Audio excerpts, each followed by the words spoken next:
Hello and welcome to an Ohio Learns 360 family webinar. I'm Amy Jurovich from WOSU Public Media. We're here today to discuss kindergarten readiness. Is your child ready for kindergarten? What do parents need to know when making this important decision? Joining us for this discussion is Arya Ansari, Assistant Professor of Human Development and Family Science at Ohio State University. He has done extensive research into factors that influence early development in low-income and minority children. Welcome to the webinar, Arya. Good evening, everybody. Thank you for having me. And there are a lot of factors that parents take into consideration when signing their child up for kindergarten. And of course, one of those considerations is age. Now, today we are going to be digging deeper into our notion that your child is ready for kindergarten just because they're 5 years old.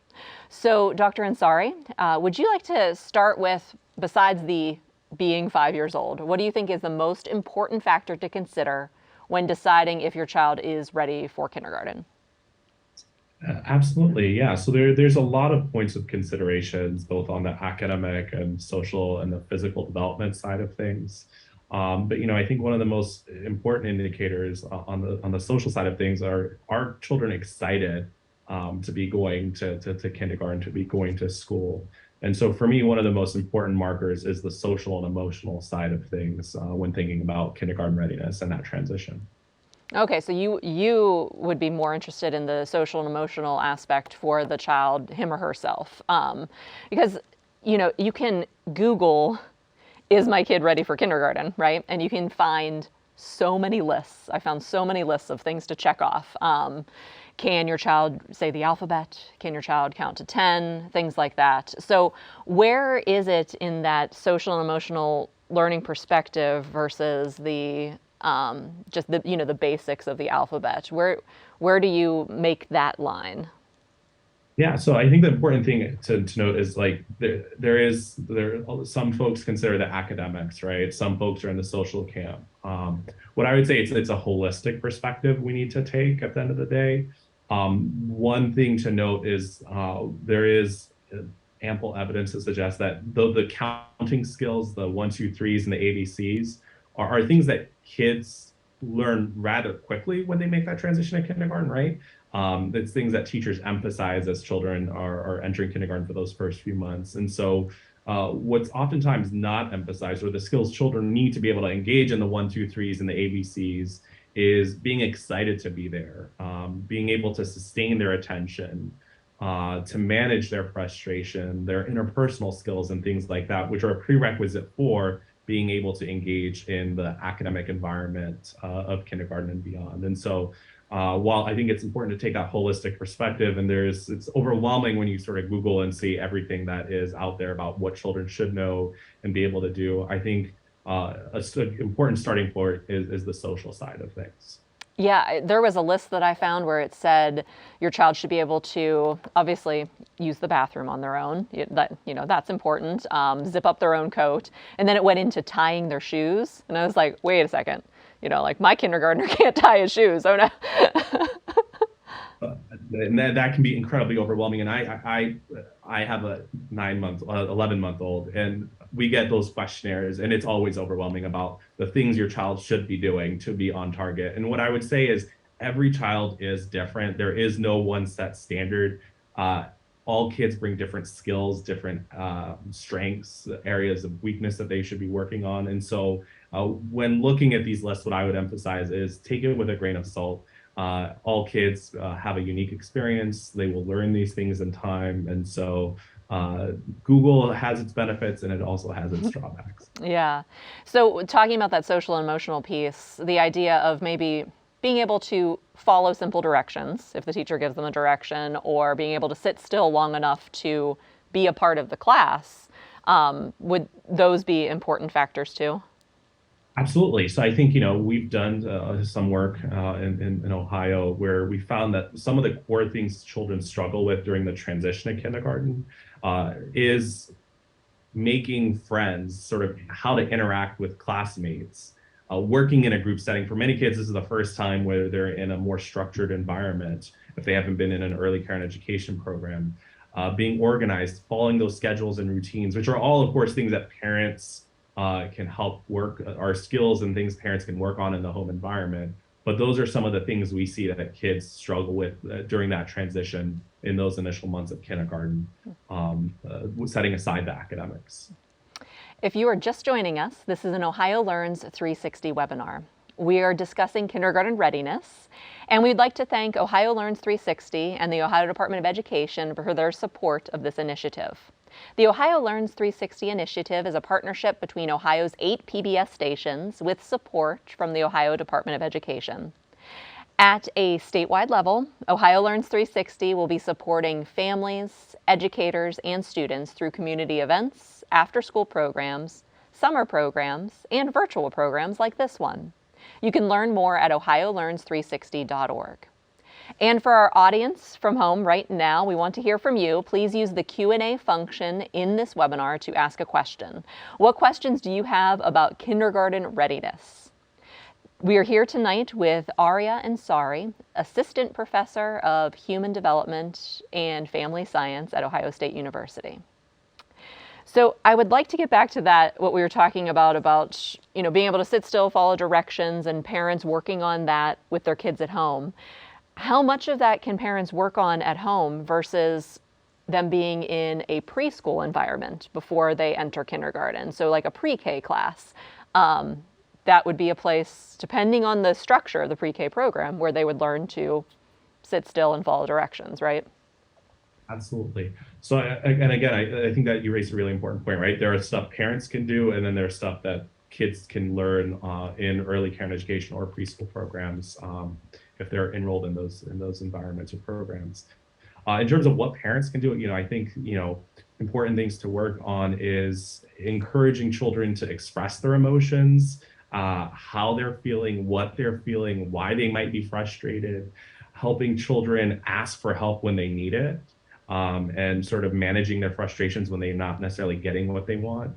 And in the home environment, right, routines are common things that parents can implement. This is, it's dinner time. Before dinner time, we do, we're playing math games, or we're doing some kind of activity, right? And then now we're transitioning to dinner, and after dinner is the transition to bath time or whatever have you. I think just being very clear about what the daily schedules are and things of that nature will help children transition. For those who might not have early care education experiences, make that transition to kindergarten a little bit easier. Granted, it's still different when you go from being at home or being with a family in a family setting to that more formal environment. But I think just talking through emotions, talking about and encouraging children to share their feelings and establishing those daily routines has been shown to be important in the broader work that folks have been doing. So can we talk a little bit more about preschool, pre-K? How important is that for kindergarten readiness? Would you consider it essential? So I want to, from the outset, acknowledge that there are a variety of early care and education programs, pre-K programs, preschool programs. There's a lot of different terms for this. What I will say is it just depends, right? Does it meet a family's current situation? There's no one type of program that is the best at the end of the day. It is what is best for an individual family and all the considerations that go into that decision. With that said, there is plenty of evidence or ample evidence to suggest that children who do end up in early care and education programs in the years leading up to kindergarten do better in terms of their academic and socio-emotional abilities relative to children who do not in those early years. Is there any sort of, in your research, have you found that certain pre-K programs prepare children better for kindergarten than others? There's play-based programs. There's probably preschools, that are look more like kindergarten, I guess, in the way that they're set up. And then I know that there's some preschools where most of the time is spent outside, right? So you were saying that it's different for every child, but what should a parent be looking for if they're trying to decide about, a pre-K program because they're thinking ahead to kindergarten? So this I can imagine this is potentially very overwhelming, right? And I know because of the COVID pandemic, things have become even more challenging. I know wait lists are incredibly long. So what I would say is, again, there's the family aspect of like when you're working, does that program meet your needs? Some families might be working in the evenings. Some families might need full day care. So it's important to, from the outset, make sure that the program's structure and hours make sense to support not just the child, but also to support the family, right? So that they can go to work, that if they're pursuing education, to pursue education. But if those things all line up, there are a number of points or a number of things to look at. I think with regards to one of the first things I would be when I'm like looking for a place, or if I was looking for a place, would be whether it's a secure and sensitive environment for the child. To your point about sort of the playful learning environment, I think that's absolutely important. And it's important to acknowledge it's not play, it's not either or, it's not play or academics. You can learn academics while playing. You can learn academics during mealtime, right? Counting carrots, identifying colors. And so I think if I were to look for a program, one of the first things I would look for is the secure and sensitive environment, and sort of that playful learning component that combines the play and the learning in one. So, a lot, some you said, whenever you, if you can have factors where you consider, when you're picking a pre-K or preschool program, sometimes we have to factor in the finances. Not all preschool or pre-K programs are free. Now there are some, but as you were talking about, there's wait lists, and some of them don't have the hours that fit your needs of your family and all of that. So would you say that if this idea of preschool or pre-K just doesn't fit in with your family, looking for free programs, library story times, things like that, how would that factor in to help with kindergarten readiness? Yeah, so it's important to just there are programs that are more formal center-based programs that operate either half day, full day. We can call that preschool or pre-K.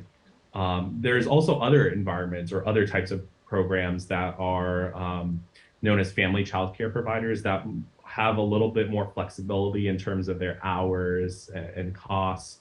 And there are, of course, subsidized free programming as well if given income eligibility. But if we put all that aside, right, there are a lot of other resources parents can utilize, in terms of promoting not only the social, that which we kind of talked about, but also the academic side of things, right?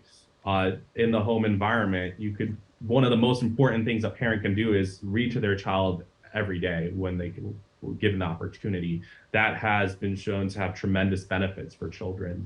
If there are opportunities to be practicing the alphabet, identifying upper and lowercase letters, practicing tracing, identifying numbers, counting, identifying shapes, sorting objects by characteristics. Like these are things that can easily be done in the home environment without sort of stepping outside of the home. Then there's all kinds of activities that are out and about in terms of the library. There's a lot of rich museums and resources in the broader Columbus area too that can be utilized. And so I think there's a lot of things that parents can supplement in the home environment. And what I would say is, even if your child is in an early care and education program, you should still be doing these things in the home environment. It's a tag team effort between a teacher, if your child is in these programs, and the parent at the end of the day.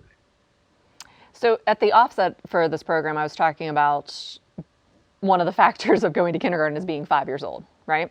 So if your child is 5 years old and you are not sure that they're kindergarten ready, should you send them? I mean, there's a lot of time right now. Like you register for kindergarten right about now, and then there's 8 whole months until it's actually time. So would you say that the 5-year-old thing is a big factor? I mean, we're not sending 4-year-olds to kindergarten. I know we're not allowed to do that, but what if someone's in between 5 and 6?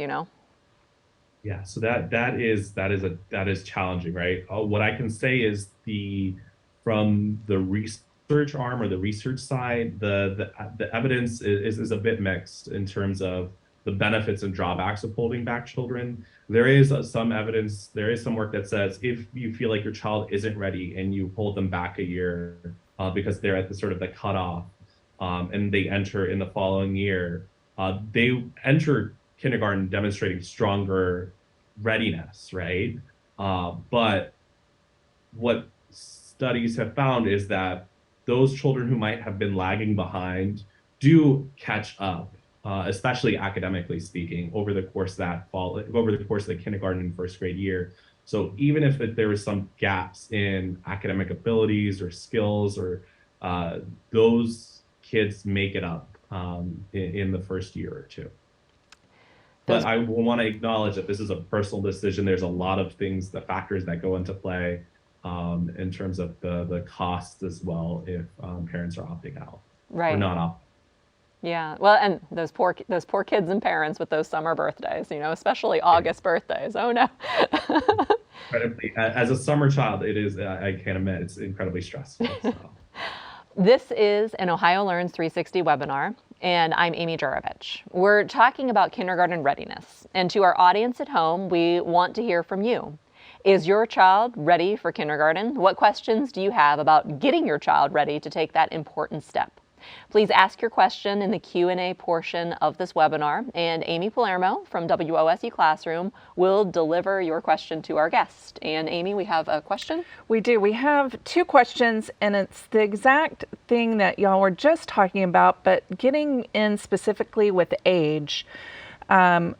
We have a participant, my son misses the age deadline by only 5 days, and we're considering getting him tested and sending him this coming year instead of waiting another year. He's been in high quality early care preschool since he was 3 months old and does very well socially and academically. Is there any reason you think it would be better to wait a year rather than send him this year? What are your thoughts? Yeah. All right, go ahead. No, go ahead. Ready for your thoughts. Yeah, so that is, again, I would say it just depends on the individual child, and I know that's tough. That's tough, right? There is not a one size fits all sort of recommendation, but if your child just misses that cutoff, and there's different districts have different windows of time in terms of what the cutoff looks like, and you feel like your child is ready, I would say go for it, right? If it makes sense for your child demonstrates the academic, the social, emotional skills that is important, that makes a ton of sense. And what I would say is, you mentioned that your child was in an early care education program. It's important to also talk with the teachers, right? They bring an important perspective to the table in terms of whoever they were with in the past 6 months to a year, in terms of what their skills and progress is looking like. And if everything lines up, then go for it. The evidence suggests that holding children back a year or sending them forward a little bit early in the grand scheme of things isn't going to benefit nor harm the child in the grand scheme of things. So if it makes sense, it makes sense. Okay, and we have another question. So I'm going to ask this question, and again, I think you just said it doesn't harm or help, but what about those who want to hold their child back one more year to give them an advantage? So that's where there has been some evidence to suggest that in that immediate term, right, those kids or those children may enter kindergarten, and some do enter kindergarten demonstrating stronger academic knowledge, stronger socio-emotional skills. But what kind of we see in the following 6 months to a year is that advantage relative to a child who might not have been held back sort of dissipates with time, so that by first grade or maybe second grade, we're talking about a level playing field. And so the evidence-wise, on average, it sort of, there is that immediate benefit, but long-term, kids kind of level out and end up on a similar trajectory. And do you know, I mean, I don't really know, maybe every district is different, but the one participant said that their child misses the cutoff by 5 days. Then there's 6 days, then 7 days, then 10 days. Is there, do districts allow you, if the child is anywhere within the range of 5 to 6-ish, to test in, or is that not allowed? Do you know? So I don't know. And what I can say is like it varies by district, right? Here, and I know here locally in Ohio, like some districts have a cutoff of September 30th, some have it a little bit earlier. So it varies. And so what I would say, and this is right around the time parents are putting in their applications for kindergarten, is to have those conversations uh, with the district so that with the district leadership so that you're on the same page about what options exist and that there's not any miscommunication because these policies and practices do vary district by district. In some districts, we have seen kids are able to get in a little bit earlier, even though they missed that hard cutoff, right? So some exceptions are sometimes made. And so it just kind of depends on what district you're in, what the policies are in place, and what leadership, where leadership is at that point in time. And I know that there's, there's the idea of the academics, and then we were also talking about the social and emotional aspect of it, of whether you're ready for kindergarten. And you said the social and emotional part you would probably rank higher. I'm sure that there are parents out there who are listening to this who think their child is absolutely brilliant, right? Can spell their name, first name, last name, knows the whole alphabet. Maybe they're even reading books that maybe a kindergarten or first grader would be reading. Can they send their child to kindergarten if they think maybe they're not ready? They're not quite there social and emotionally, but they are just reading so much more than all their preschool friends. Is that enough? Sure. So like what I would say to that is, again, like all kids bring strengths, areas where they excel and areas they might not be excelling as much in. And so the important thing is to understand what those areas of strengths are and what are those areas of weaknesses are. And so here in the state of Ohio, there are what's known as kindergarten readiness assessments, and they're not testing in the traditional sense that we oftentimes think about.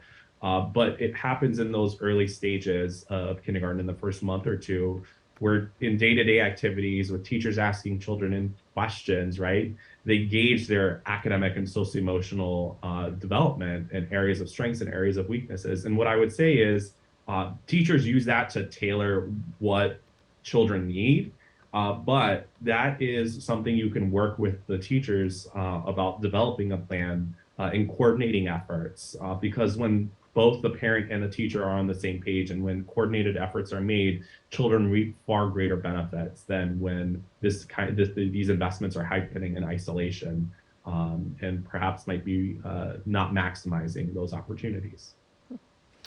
And what would you say if a parent has a 5-year-old who is like full-fledged, the right age, and they know that they're not kindergarten ready, but they want to make the jump and just send them? And then I guess if the child needs to repeat kindergarten, so be it, but they want to send them. Is that okay? Yeah, so kindergarten retention happens. And what the evidence to that, what we've seen in the broader literature is that if kids are retained, they will eventually make ground and catch up. But the important thing is what the repercussions are for children in terms of their social and emotional development, right? And making sure that it doesn't have a lasting impact on children's thoughts and perceptions of themselves and their abilities and their skills. And I would say that's retention at any grade level, right? Mm-hmm. It's children are being retained for their best interest. And so what I would say is make sure that there is a plan in place to support children if that happens down the line. And Amy Palermo from WSU Classroom has another question from our audience. Yeah, so where can parents go to learn about age-appropriate skills they can be teaching at home? Yeah, so I think Google has a lot of resources, and it's important to weed out the good advice and sort of the not so great advice. I think that locally, what I would say, the Crane Center for Early Childhood, the Crane Center here at OSU, develops a lot of friendly reading material about perspectives of principals, early care and education principals, teachers, about what 4-year-olds should be able to do, what 4-year-olds need to demonstrate to be kindergarten ready. they have a wonderful resources that I would encourage folks to check out. I would check out the NAEYC website, where they talk about developmentally appropriate skills and what children should be demonstrating. So there's a lot of great organizations out there that are focused on early childhood development, early childhood education, that sort of distill some of these concepts of what kids should know as they make that transition to kindergarten. But what I would emphasize again is these are benchmarks, and some kids will meet certain benchmarks, some kids may not meet certain benchmarks, and that's okay. All children are different, all children bring unique experiences to the table, and it's important to, as you read these things, to sort of have that caveat in mind. You've done extensive research in the idea of early education for low-income and minority children. Is there a gap in the access to preschool for that group? Preschool is not a preschool, or like a daycare setting is not available to everyone equally. It's not. It's definitely not. I would encourage parents to go to the Ohio website. You can Google QRIS, Step Up to Quality.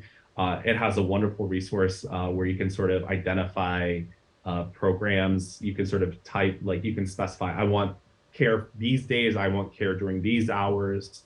And it's scary how, just based on a few manipulations of I need care in the evenings, right? How that sort of whittles down the options to a handful when looking at Columbus City more generally. And so we've done work that shows that there are tremendous gaps, not only here in Columbus City, but also nationally, in terms of who has access to formal early care and education programs. There's a gap across the income distribution. There's a gap for children of color. And once children get their foot in the door, there's also a gap in the quality of these programs. And so the programs that are of highest quality are oftentimes children from lower income homes oftentimes don't have access to those programs. Either they're far out, not in their areas that work for parents in terms of getting to work. And so there's a lot of issues in terms of equity and access that needs to be addressed, not just locally, but also nationally. Well, we're not going to solve the preschool and pre-K problem here tonight, but we definitely can be thinking about it and considering it. And so you mentioned that, in between now, when it's the time to register for kindergarten, and when the school year starts, which is next August, so that's 8 months, you mentioned that there's a lot that parents can do at home. And not to say that parents don't have a lot on their plate and a lot to do, but let's talk a little bit more about what a parent can do at home, especially if they don't have access to the preschool program that they wish they could send their kid to. What's a few key things that you would tell parents to work on at home in preparing, since we have many months before kindergarten? Yeah, so I would say right off the bat, just read with children, sort of engage in that back and forth conversation about what's happening in books. Don't just read for the sake of reading, but make it fun and engaging for children. As you're doing so, like, you can implement mathematics, science, social emotional skills in it, right? Like counting the fish in the book, if we're reading a book about fish. Sort of having children sort of identify letters in a book and things of that nature. And so I would say read to your child every day if you have a chance, or have your child work with you in terms of reading. That's one of the most important things a parent can do on a regular basis. And thank you again for joining us for this Ohio Learns 360 webinar. We're talking about kindergarten readiness, and I'm Amy Jurovich. To our audience at home, what questions do you have about making sure your child is ready for that big step to kindergarten? Please ask your question in the Q&A portion of this webinar, and Amy Palermo from WOSU Classroom will deliver your question to our guest. This Ohio Learns 360 webinar is a part of an initiative between Ohio's 8 PBS stations with the support of the Ohio Department of Education. At the statewide level, Ohio Learns 360 is supporting families, educators, and students through virtual programs, including series like this one. You can find out more at ohiolearns360.org. And again, we are talking with professor and researcher from Ohio State University who has studied the factors that influence early development in low-income and minority children. And Amy Palermo, you do have a question? We do have another question. So what are some tips for parents? Should it be formal? Should we be teaching through play? Should we use rewards? Should we use charts? What are your recommendations or tips for those at home? Yeah, so I can say as a researcher, there isn't much evidence one way or another in terms of charts and rewards. I think parents know their children best, right? And what their children are responsive to and excited about. And so I would say go try different things, see what works. If something doesn't work, there's no need to keep trying it, change it up a little bit. And if a child responds positively to something, roll with it, keep doing that. Because at the end of the day, the most important thing I would say, and it goes back to what I mentioned at the first point, one of the very first points was, we want to make sure children are excited to learn, are eager to go to school, right? And so it's sort of instilling that habit and that belief in them. And so I would say to that question, whatever works for your child, roll with it. And we do have one more question from the audience. Yes, one of our guests asked, do children need to know how to write when going to kindergarten? So writing at this age is like, it's what we're oftentimes talking about is tracing, writing your name, writing a child's first name or last name. That's kind of the extent of it at that early age. I would say the identification of upper and lowercase letters is things that is oftentimes looked for. But writing, I would at this age call it more so tracing more than anything.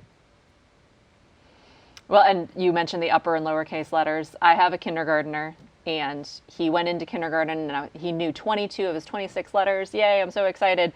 And he knew them all uppercase, no lowercase. And then kindergarten starts with lowercase, and he comes home, and he's like, I don't know any of these letters. Yeah, it's a shock to the system, right? It's totally different. And so again, that goes back to kids will excel in certain areas, in this case being uppercase letters. And then there's another area to work on. And I think the important thing is this is just the beginning. Kids will continue to develop. If they're lagging behind, they will catch up. And so again, it's important to keep that in mind and not to place that great of a burden on ourselves or on parents to sort of think that this is the end all be all. Kindergarten readiness is a snapshot in time. There will be future snapshots, future assessments, future diagnostics. And so I just want for folks to keep that in mind as sort of their children are transitioning to kindergarten, either in the next 6 to 8 months or down the line. And to my son's preschool, they did teach him the lowercase letters. He was just an uppercase man. You know, that's what he wanted to focus on. But now we're 9 weeks into the kindergarten year, and he is in love with the lowercase letters, has it all going on. So you're right. It's amazing how quickly kids can adapt and develop, just watching them before your eyes. It's been surprising to me. Kindergarten is quite an amazing thing, don't you think? Absolutely, and I just want to reiterate that is a fantastic, a case example of what we're talking about. That the literature shows time and again, even if your child enters kindergarten behind a little bit, lagging behind in the alphabet knowledge or language abilities or mathematics, kindergarten is an amazing environment. Where they'll be able to make progress and make ground in those areas. So I appreciate you sharing that. Yes, kindergarten has amazed me, and just the things that differ from preschool and kindergarten, I have been blown away. And one other thing I wanted to ask you about, we're running a little short on time, but we still have several minutes left. You have studied absenteeism a lot. Can you talk about absenteeism? Because you can be absent a lot in preschool. So can you talk about the absenteeism idea in preschool and its importance of not being absent a lot and getting ready for kindergarten? Absolutely. So it is in all the years of education, absenteeism is actually it's one of its highest points in preschool. It drops down all in the elementary school years and middle school years, and it kind of rebounds to a similar level in high school. So absenteeism is a serious issue, particularly in the preschool years. Uh, there is all it takes. As schools oftentimes think about absenteeism as chronic absentees, which means you miss 10% or more of a school year or 10% or more of instructional time. And all it takes is for a child to miss 2 days a month and you are now a chronic absentee. And the evidence is pretty clear and conclusive that be it in preschool, be it in kindergarten, be it in first, second, third, fourth, fifth grade, whatever year of education, including in the early childhood years, if kids aren't showing up, they're not benefiting from that environment. They're not gaining as much relative to their classmates and peers who are showing up. And we see this particularly in the academic side, but there's also evidence that socially these children are also not doing as well. And this is a serious problem because if it's happening in preschool, what we're seeing is it kind of establishes a habit, and those trends in school absences continue on throughout children's educational careers. So let's talk a little bit more about that absenteeism idea because, I'm a firm believer in, if you're sick, stay home. But I'm thinking, is it maybe that absenteeism in preschool kind of doesn't feel, because it doesn't feel as official as kindergarten, or it's just like if your kid is 4 years old and wakes up and throws a temper tantrum and doesn't want to go to school, then you just say, okay. Can you talk more about that? Yeah. So what I would say is there's often not often there's some perceived absences in preschools not being as important because it's preschool. It's not as formal as K through 12. It's more about play. But what I would emphasize again is there's a lot of learning happening in those preschool environments. And so regardless of whether a child misses school because they're sick, or a parent is just like or for whatever other reason, all of those absences matter to a comparable degree, and they begin to add up and sort of result in less optimal developmental outcomes for kids. And so, regardless of whether it's I'm tired today, or my child is sick, or we're going on vacation, it all matters in a similar way. And this is not to say don't take vacations, do take vacations. All of that is important, but it's important to sort of keep in mind how much your child has missed and when your child has missed time from school and what was missed during that period. Is there anything you can do to help your child make ground or catch up on whatever content was missed, and be strategic in those ways? And Amy Palermo from WSU Classroom has another question. We do. So one of our parents has a child that is very good with academics, but is a little reactive when something happens and struggles with that emotional aspect. Is there anything this parent can do specifically to help in this area? Because they don't want to hold them back, but don't want to send them forward without this ability and fear of classroom disruptions and teachers' responsibilities. Absolutely.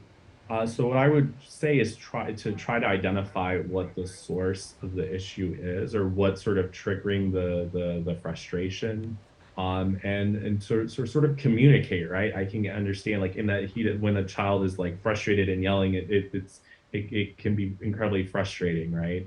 But it's to sort of talk with the child, to express those emotions, get the child to express their emotions, to begin to understand like what's going on, what is triggering these reactions, or this child's or my child's frustration, and to work with your child around that, and so then coordinate with teachers, right? My child gets frustrated when XYZ happens. how can we best game plan to work together at school and at home to tackle these issues together. So there's multiple parties that are helping the child or one's child address those challenges. And so again, if anything, a coordinated effort will go much further than an individual effort. But the first step is to understand what is causing these issues to begin with.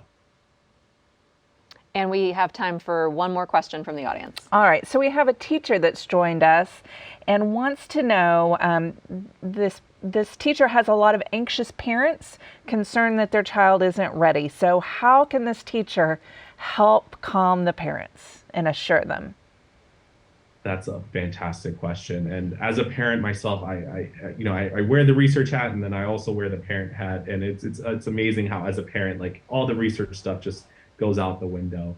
And so I think from a teacher's side, the most important thing to do is to and I want to acknowledge that teachers have a lot on their plates, and especially in the last stretch, there's been a lot thrown at them.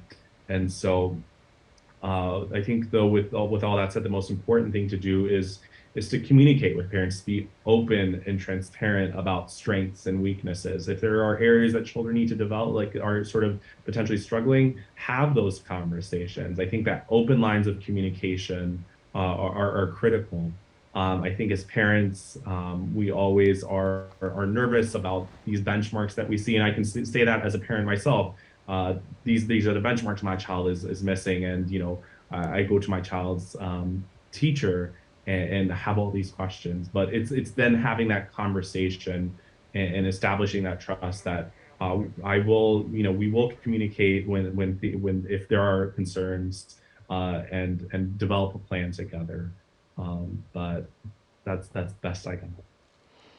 And we have a couple of minutes left, and for the last question, I want to go back to something you said at the very, very beginning. You were talking about how one of the most important factors on whether your child is ready for kindergarten is your child excited to go to kindergarten? Yes.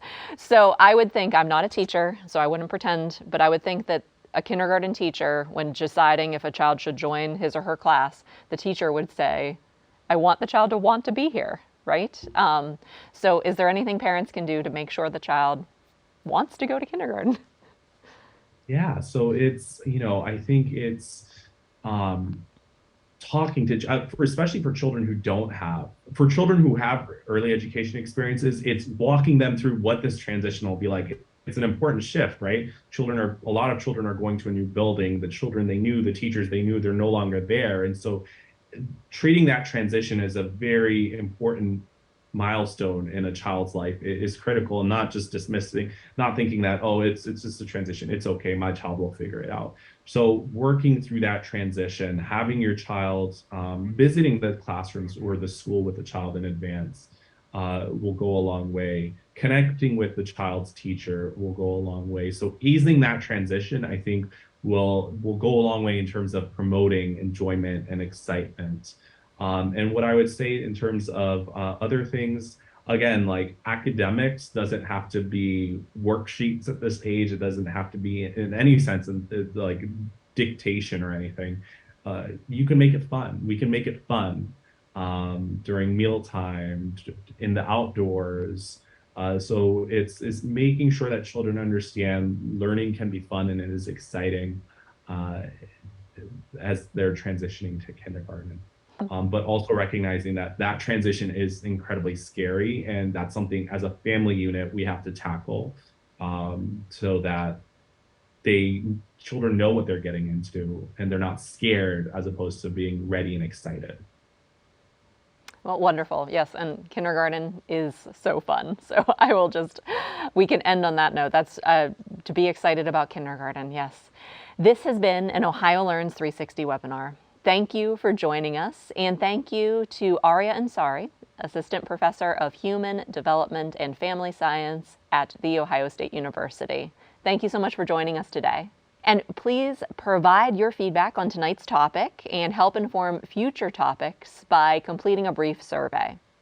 The URL is on the screen now, and if you're not able to take a photo, a link will be emailed to you in the next 24 hours to anyone who registered for tonight's event. And please join us in February for our next topic, reading and literacy in elementary school. Thank you to Ohio Learns 360 and the Ohio Department of Education for this event, and thank you to Amy Palermo from WOSU Classroom and the television production team at WOSU for making this event possible tonight. You can watch other webinars in this series and find information about upcoming virtual events, including links to register, by visiting our website, ohiolearns360.org. And I'm Amy Jurovich from WOSU Public Media. Thank you for joining us. We'll see you next time.